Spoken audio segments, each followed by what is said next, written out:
បាទអនុញ្ញាតគ្រប់ជំរាបសួរពុកម៉ែបងប្អូនថ្ងៃនេះខ្ញុំបានមានវីដេអូមួយសម្រាប់បង្ហាញពុកម៉ែបងប្អូនទស្សនាបាទប្រភេទនេះគឺជាប្រភេទម៉ាស៊ីនពុះអស់ពុកម៉ែបងប្អូនម៉ាស៊ីនពុះអស់ขนาด6 ទឹកពុកម៉ែបងប្អូនขนาดធុនកដាលបាទប្រភេទហ្នឹងធុនកដាលប្រើជាប្រភេទម៉ាស៊ីនសៀងហៃបាទពុកម៉ែបងប្អូនម៉ាស៊ីនសៀងហៃ8សេសបាទប្រភេទនេះគឺយើងអាចវាយអស់បានត្រឹមមុខខ្សែបាទបងប្អូនមុខខ្សែចុះក្រោមបាទបើបងប្អូនចង់បានធំជាងហ្នឹងយើងទៅឡើងបូមឲ្យធំជាងហ្នឹងហើយម៉ាស៊ីនរៀងធំជាងហ្នឹងតិចបានបាទអូខេបាទបាទថ្ងៃនេះខ្ញុំនឹងសាកឲ្យពុកម៉ែបងប្អូនមើលបាទព្រោះអស់ហ្នឹងគឺដំបងឡើយអស់នឹងធំទេបាទពុកម៉ែបងប្អូនតែយើងពុះជា2បាទជា3បាទដល់អញ្ចឹងវារៀងនៅទូចបាទបាទថ្ងៃនេះខ្ញុំនឹងបង្ហាញពុកម៉ែបងប្អូនបាទសាកពុះឲ្យមើលបាទថាបែកបងប្អូនរត់ណាបាទបាទពុកម៉ែបងប្អូនយើងនឹងសាកឲ្យមើលបាទពុកម៉ែបងប្អូនយើងសាកជាប្រភេទអស់កន្ទូរ៉ាបន្តិចយើងសាកបាទប្រភេទអស់ហ្នឹងគឺយើងការ៉ង់ទីទេបងប្អូនយើងការ៉ង់ទីមកល្មមបាទអត់បានរោខ្លាំងទេអាហ្នឹងគឺយើងការ៉ង់ទីបងប្អូនបាទទស្សនានៃការសាកទាំងអស់គ្នាបងប្អូនព្រោះរៀងលឺម៉ាស៊ីនបន្តិចបងប្អូន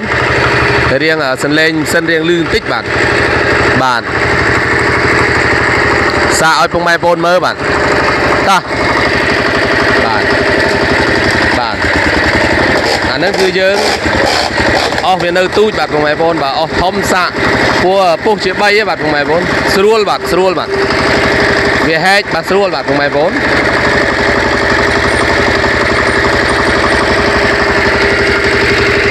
ម៉ាស៊ីនហ្នឹង8សេសបាទគឺគួរសមបងប្អូនគួរសម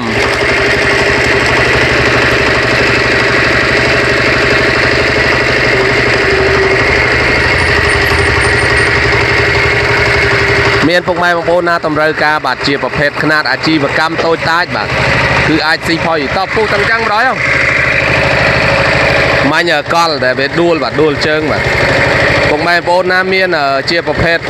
អស់បាទធំមកយកអានឹងទៅពុះបានបាទបាទស៊ីផុយបាទពុកម៉ែបងប្អូនម៉ាស៊ីនប៉ុណ្ណឹងអត់អីទេបាទ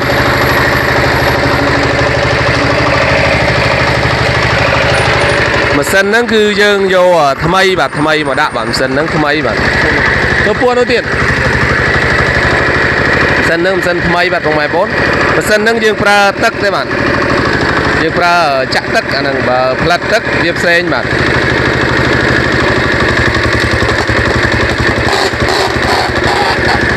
បាទស៊ីផុយបាទបងប្អូនស៊ីផុយប៉ុណ្ណឹងគឺយើងអាចប្រើការបានហើយបាទបងប្អូនព្រោះ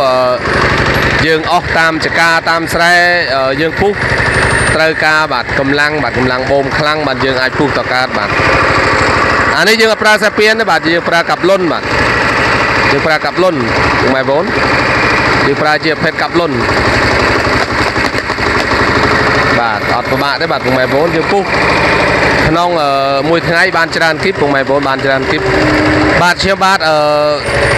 អត់មានអីច្រើនទេបាទវីដេអូក្រោយៗនឹងមានផ្លែចឹងហ្នឹងខ្ញុំបាទគូសារ៉ាត់ក៏សូមអរគុណពុកម៉ែបងប្អូនដែលធ្លាប់តាមដានវីដេអូពីមុនមកបាទសូមអរគុណនិងសូមគោរពលាបាទត្រូវការតាក់ទងបានបាទអរគុណបាទ